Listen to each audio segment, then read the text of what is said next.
Hello everybody, back here again for a vlog a day, and today is Tuesday the 14th, and today was a lovely, beautiful day to be alive. Got up this morning, fairly decent time frame, got up and around, wife got up and around as well, she got off to work. I went ahead and grabbed my banana, my water, and headed out to the hot tub to get my soak on. And got a nice little soak going. Got the cover for my hot tub tore apart. That's the plastic that wraps the foam insulation cover. The plastic deteriorated and went away. I don't know exactly how or when or where, but the styrofoam has been absorbing water and it's super heavy. So I've taken it out. I called the company I got my hot tub from, and she offered to sell me what it costs, but it's still like $300. Like, they're way expensive, like really expensive. So I was near stuff. I pulled it out, set it in the sun, trying to get it to dry out, hoping it'll lose a lot of its water. And if it doesn't lose water enough, or if I get too impatient with it, because it rains here all the time, so I gotta figure out a way to keep it out in the sun but not wet. So we'll see how long it takes to drain the water off. But so far it's not losing any weight. It's been out there all day today, and I swear it weighs as much as it did when I put it out there. So but we'll have to see how long it takes in that process. So now the cover's hard to get on off, because before it was just super heavy, and it started tearing the threads, because it was like, I don't know, it should weigh, I don't know, 5 pounds maybe, and it weighs like 80. So it's definitely, the threads were not made. It hangs off that bar that will helps you open your hot tub up, and then hangs the top there. It did not have the strength to, I guess, maintain that extra weight. So, but yeah, so now it's got, one side's got foam, the other side just got a cover, but it's enough to keep the top. Yeah, I'm keeping the water hot. I'm just using a little bit more electricity. It's all good. So, but I do have the option of going and buying another piece of foam and then trying to cut it to fit and stuff in there as well, wrap it in plastic, seal it up myself, and see if I can do a better job with better plastic than they did in the factory. So, but yeah, that's the whole thing there. So wife came out and saw the thing. She's like, what the hell is that? So I explained to her about what it was and all that good fun stuff. So told her what was happening with the whole foam and all that. So she headed off to work. I got out and got dressed, got a couple things done, and was going to take father-in-law to the fish store today. So I was getting a few things done, reached out to him and told him, asked him what time the place opened. So I asked him yesterday and he didn't answer me. So he looked it up and they opened at 11. I'm like, okay. I'm like, let's, leave. When we get there, like 11:20, 11:30. It's in that ballpark range. He goes, yep, that works. So I also reached out to him early enough, because last time I took him to the fish store, whatever that, he was, I don't know if it was edibles or gummies or smoking a joint or what the hell it was, but he had partaked way too much, and I thought his dementia was kicking in again, and he was awful to be around. And I want to make sure he knew early enough today that if you've partaken of that substance, then don't go. Like, I'll take you later in a week or whatever. I don't want to be around you when you're fucked up, basically. So he was all like, all good with that. So went ahead, had a couple of things, looked around. The concrete crew came back and cut my driveway for me, which all concrete cracks. That's just how life goes. It's part of concrete. So they do what they call expansion gaps in them. They cut it every so many feet with a saw. And that way, the goal is the concrete will crack and move in those spots and not look all ugly and have little jagged edges and shit all over the place. So that's the goal. Doesn't always work that way, but that is the goal. So, but yeah, they went ahead and got that cut, and then reached out to the owner of the company, asked how long before I can park on it and drive on it. And he basically said, like, give it a week, preferably a month, for sure drive off the edges and all that kind of crap. Take a full month for concrete cure all the way. But I'm like, then why they take down the caution tape that stopping people from driving my driveway? Why not wait for this drive for a week? And my big thing is that when they park on it, like, well, having people pull in and car comes to a stop, they'll spin the wheel like to back up, to turn. And that sitting still and twisting the wheel is really hard on your, whether it be a painted finish, a epoxy finish, or just fresh concrete or fresh blacktop, whatever. That's really hard on it. And I want to make sure how long before I can do that on my driveway. So yeah, it is what it is. So he never got back to me. He eventually got back to me, but it was like, I don't know, 7, 8 o'clock at night. It was so late. So, but yeah, got a couple other things done around the house. Just chilling with that. They cut my concrete. It was time to take my father-in-law to the fish store. So he came over and looked at my driveway a little bit. We headed out, and drove him up to the fish store. Get there, and it was 20 minutes after 11, which is not a big deal. Except we get to the door's locked. I'm like, the fuck? I'm like, is the place closed? Like, what's happening? Like, are they closed down a second day for Columbus Day or something? Like, what's going on? And he's like, well, I don't know. He starts by the car. I said, why don't you just call them? The number's right there. Call the damn number and ask them if they're actually open or if they're running late or what's going on, because I really don't want to drive way back up here again.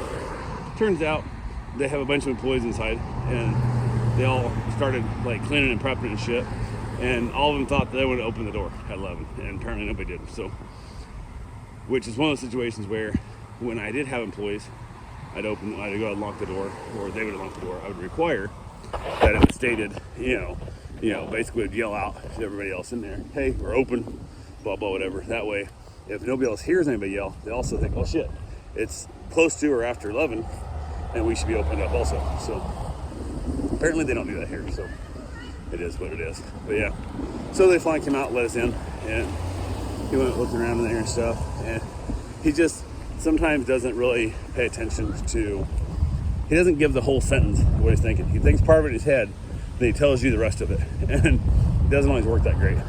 He basically told the lady he wanted the buy 2 or buy 3, get 1 free, whatever deal it is. I don't think it's buy 3, get 1 free. I think it's what the deal is of the fish. And she's like, okay. He goes, I want 8 of them, and blah, blah. And it's like, okay. And it's like, what fish? He goes, the buy 3, get 1 free. And it's like, okay. We had that on like 20 different species of fish. And I go, he's trying to tell you the cichlids. He's how to pick out which ones he wants. He assumes you know what he has. Like, he has no reason to assume that, because that's ridiculous that you remember every single customer that comes in here and what kind of fish they have. So, but he knows he only has cichlids. He thinks you should know that also, and you don't. So we kind of had a good chuckle on that. He went over and started picking out his fish. I went around the store a little bit, just looking around stuff, because I still enjoy walking around the store. And they had a big ass eel in one of their tanks that was not for sale. I don't know if it was really old. I don't know the personal pet. I don't know nothing about it, but always said not for sale. I walked over by it. I always kind of check him out. And the tank was being sanded down to be rebuffed. So what they do is you'll sand it all down, like 800, 1200, 2000 grit, and then you come with a polishing wheel. You can buff and get all the scratches. It's one of the things with acrylic tanks. They do scratch easily, but if you're willing to drain it, you can buff it back out pretty easily also. Now, if you don't know what you're doing, you can buff in too hard and put like a wave in it. Looks like shit, but it doesn't take that much to do it. So they were in the process of repolishing it with a little sign written on the side that said "Rip the animal's name and rest in peace." So I don't know what happened. Filter might have sprung a leak. He died of no water. Might have been old age. Might have been disease. Who the hell knows? I didn't ask. Didn't really feel like if they wanted to explain it more, they would have on the sign. And it's really not my concern. So, but I did feel sad. It makes me. I was thinking I kind of enjoyed seeing that guy. So, however long I've been going up there buying fish for my father-in-law in the fish tank and all that shit, I always stopped by and saw that little dude. Actually, he's a pretty big dude, but like a 3.5 foot long eel, saltwater, and he's just gone now. And it kind of sucks. So, but life goes on. It's not like it's the end of the world, but it was just something that did make me sad. So, yeah, there's that. But yeah, from there, basically chilled out. He finally figured out the fish he wanted in the plant. I don't know. He ended up spending probably a little less than $100, and got back in the car, headed back home, chatted a little bit about all kinds of weird shit. We got some really strange topics today, from basically the length it takes to cure concrete, to like using salt water when you make your concrete and stuff, and the difference between like Roman concrete with ash, volcanic ash, and that, as opposed to American concrete, which doesn't last as long. Educated him on a bunch of those things. They had no idea about any of it. It was kind of funny. So, but yeah, got back and he's like, man, that was a really good conversation with you, because we'll have some weird topic he'll bring up, and then I'll just go off on a tangent on those things, and we'll talk a lot about it. And for the most part, I know what I'm talking about. There's a few times I'll tell him, like, I believe it's this, but it might not be. Like, it might be this, or don't quote me on the exact numbers, but I think it was like 38% of such and such is whatever. But a lot of the things he asked me about is one of those things that, like, we get talking about the ocellato, which is a little, I don't know, newt-looking, tadpole-looking thing with 4 legs and gills sticking out like a lion's mane and shit. And I had literally just seen a little mini documentary about them like yesterday about how there's, now again, don't quote me the numbers, but I think it's like 150 of them left alive in the world. And there's like only one little body of water that is where they are naturally in the wild. And there's people that have more than that in their own personal collection, like in the pet trade. But in the wild, he goes, and the bad part is they've bred them for so long in captivity to get different looks and albinos and goldens and all these extra weird, I don't want to say species, but other ultra weird, I guess, colors that we can't even release the pet ones back out into the wild. One, they wouldn't know how to eat. Two, they're colored now, they won't be able to hide, and they'll just get picked off by other birds and animals and shit, like just like throwing out, bread to ducks. They're just gonna be just kifed up. So yeah, the one thing I do think they could possibly do, if somebody really cared, which I think they should, is they could probably pull a few of the ones from the wild with the original DNA and then start basically breeding them back in a better breeding facility, because they know how to breed them really good in captivity. So I think it'd be worth pulling 5 or 10 of them out of the wild and then try and start a breeding program where they could knock out 150, 200 of them within a year or whatever, 2 years of this, and then start releasing them back out to try and save them. But it is what it is. So, but it was kind of funny because he just hadn't asked me about those today, and I literally yesterday just watched, it was like a, I don't know, 7-minute little video about them, and I'm like, what the fuck's the chance of this? Like, I don't recall ever seeing a video on those guys ever in my life. I knew a little bit about them, but never really paid attention to them too much. And then here I am the day after watching one, like a video about it, he's asked me about them. So now I'm in that, I don't know, it's strange. This is one of those situations where people have like their sprinklers going and literally watering their driveway. Like, there is more water hitting their driveway than hitting their yard, like by far. Now, also, by the way, it rained about almost an inch, 3/4 of an inch today already this morning. So there's no reason to be watering your driveway. But hey, everybody's got their own idea of what they can do. And the best part is they're spraying their car, which is just helping their car mold and rust and wear out. So, and the guy was staying out there in the driveway in the garage watching it. So it's not like he's like, oh, I didn't know it happens at night, I didn't see it. Nope, he's watching it, what his driveway. So who the hell knows? But anyway, if we get back home, I go over, carry his fish in for him, get him floating in the tank, and basically head back to the house, get a couple things done, and decided to go ahead and get my run in early. So went and got my run done, got good distance in. I don't know, I got me like how I ran now, I kind of forgot. I think it was over 5, less than 6 miles, I think, somewhere in that ballpark range. But got that run in, and then got back to the house, grabbed a shower, decided to head over to Kissimmee area for like a pool party again. Been going on Tuesdays. It seems to be my night I like, because it's like super quiet and it's like real dull. Not a lot of people there, so it's a little more boring.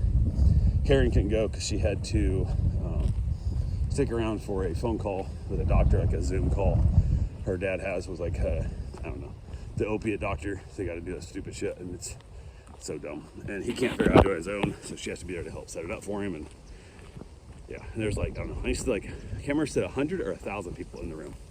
And this person talks all about like, even though if you're just using your prescription medication properly, you still have Narcan around because such and such. And if you start to feel wheezy, you should call somebody to come help you distribute the Narcan. And you have like a bunch of old people going, but I live alone, who can I call? And all this shit, just like yelling in the mics and absolutely crazy. So yeah, so glad I'm not dealing with that shit. But it is what it is. I'm sure at some point in my life I'll be incompetent and unable to figure out shit as well.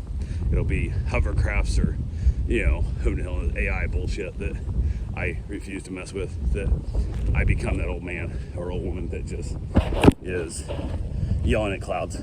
So, but as of right now, I'm not that person. I'm really glad of that. So, and I do also hope I die before I get to be an old person that yells at clouds. So, lost and just completely confused. I have no idea what the hell's going on, but I definitely am hoping that is a thing. So, yeah. But went ahead, and then from there, basically, she couldn't go. I headed over and reached out some friends, and virtually nobody was able to go. I had one friend who's like, hey, I might be able to go. I got some coworker wanting to go also, and the coworker's daughter who wants to go. So I was like, okay, well. And then she was like this whole thing or whatever. So I'm like, well, I'm going. If you guys want to show up, go for it. I thought about leaving earlier. I was gonna go woodwork tool shopping, because once I get my building powered and insulated, I can go get some woodworking tools as well as my car lift, so I can do a couple different styles of projects. And by the time it's weird because it's like an hour from my house to the woodworking store, and it's like an hour and a half to the pool party, but it's like an hour from the woodworking store to the damn pool party. So I'm like, God damn, I really don't save nothing here. Like, it's cost me an extra half an hour to go there and stuff. And by the time I left, and I was like, out of hell with it. So I just said, screw it, grabbed my cooler and stuff, packed my bag, and just headed out to the pool party.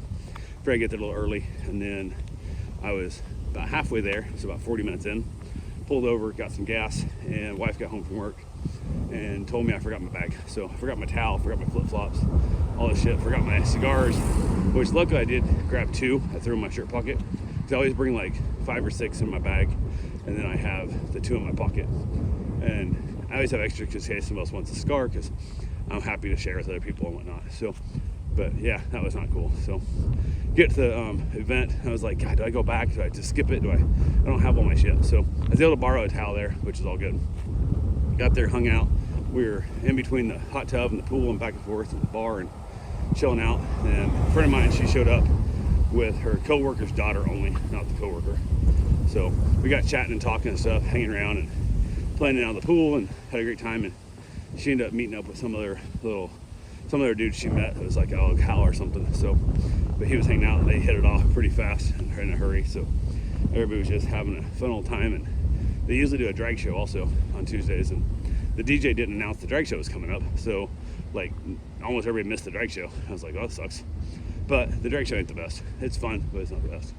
So I wasn't really too upset we missed it. But yeah, we all just hung around, and then it getting later and later, and I was gonna take off, and then it seemed like nobody wanted to leave. And like her friend that was with her was like, I don't know, refusing to get out and get dressed to go. And I'm like, I'm not leaving until you guys leave also, because it's a little bit of a sketchy neighborhood where it's at, and I want to make sure I walk into the car. So I finally was like, get the fuck out of the pool and go. Like, I don't give a shit if you think you're having fun. This is too damn late. So by the time I flagged him out, it was like 40 minutes of longer than it should have been. But by the time I got home, it was 3:15, I think, 3:30, somewhere in there. It was super late. I was tired. It was a shitty drive home. Didn't have extra cigars to smoke to help keep me awake. So I made it. It's all good. Talked to a buddy of mine. He works overnight shifts. So chatted with him on text and stuff off and on. And he was able to help keep me awake a little bit, which helped. So it all worked out good. But yeah, got back. Wife woke up as I was getting in, and we chatted for a few minutes, kind of let her know how the night went, and then talking about the doctor's appointment on the Zoom call and all that shit. I grabbed myself some chips and salsa, and that was my dinner for the night, because I didn't eat dinner also. So like, last meal I had was like a couple days ago. Like my body's been acting really weird with that whole, like, whether I'm hungry or not. And I'm refusing to eat. Like, I'll have my banana in the morning, but I'll have like a banana for my run, and I'll have a hard-boiled egg after my run, just for protein replacement. I actually make my muscles work for running. But unless I feel hungry, I've kind of given up on eating. Like, why am I stuffing food in my belly just because it's, 6 o'clock or 8 o'clock or, whatever the hell time it is? Like, that's stupid. I'm gonna let my body tell me when it's time to put food in it. When I'm hungry, I'll put food in it. And if that means that I gotta wait a while until my wife gets home from work, I need with her, that's fine. If it gets to the point where I'm like, I'm really hungry right now, and I'm afraid that hunger will pass by the time she gets home, and then I won't eat nothing again for another day, I'll eat right then, and then she'll eat by herself. Like, I gotta work on my own intake of calories and nutrition or fuel, and not just timeline. So, but yeah, that's pretty much what we got there. And then she rolled over, went to sleep pretty quick. I watched a little show, a little bit of Castle, and then from there, ate my chips and salsa, and put on a comedy special, and wrapped it up, called it a night, and head to bed. So that's all I got for now. We'll talk to you guys tomorrow. Have yourself a safe, wonderful day. Thanks for watching.